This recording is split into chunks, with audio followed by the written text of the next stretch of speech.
I talked about desire before, about kind of trying to meet my desires this year. How do you think One Big Love or this project, how is this, does this connect to a desire of yours? And if so, what is it?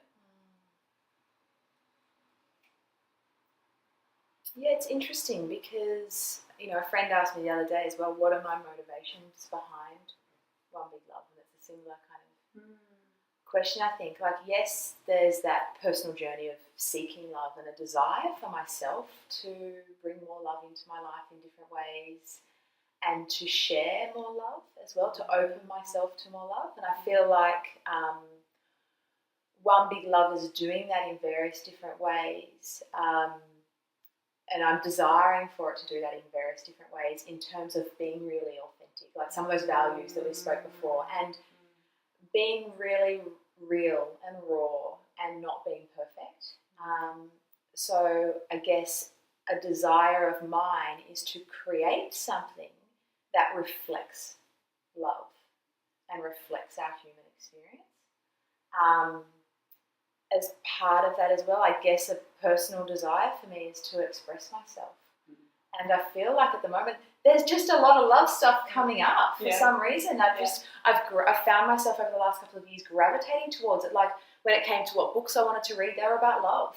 When it came to conversations I wanted to have with people, it ended up we talked about love. So, for me, it's a space to keep exploring love and learning from other people like yourself about love, being someone that wants to experience more of it in my life and be able to give and receive it more as well. Beyond that as well, I think there was a desire for me to see a space that was a more collaborative space as well, which also reflected a value of love around collaboration and cooperation, and recognising that everyone has something unique to contribute, because I felt like I was surrounded by all of these amazing people who were running all of these different projects, and there weren't many spaces to bring that together.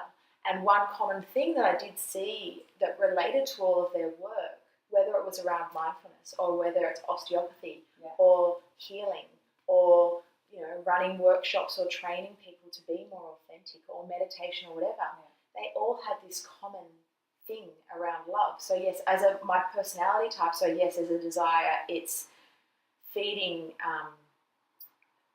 my personality type of being a connector and being a communicator. So it energizes you. So it energizes me to connect everyone. To connect everyone and create. So there are some really, selfish motivations, I guess you could say, in there.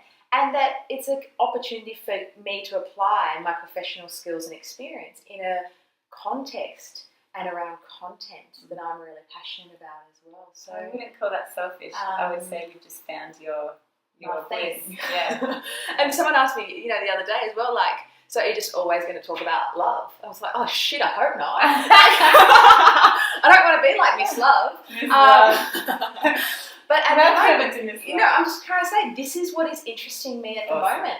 And if I can create something that is of use to other people in their own journeys, because I really feel like we are all trying to learn a bit more about love. I did a survey recently that around asking people, whether they found what they found more challenging, whether it was loving themselves, giving love, or receiving love. The easiest was giving love, then receiving love, then loving themselves. And in all of those areas, people wanted to improve and give more, or have more love. And I was just like, hey, me too. Like, let's all do this. Let's all learn about this. And let's not, I spent years and still spend years searching for myself. I'm like, well, if I can consolidate or curate some of that information for other people, then that is a huge desire of mine, to be a way of me, I guess, being of service. Beautiful.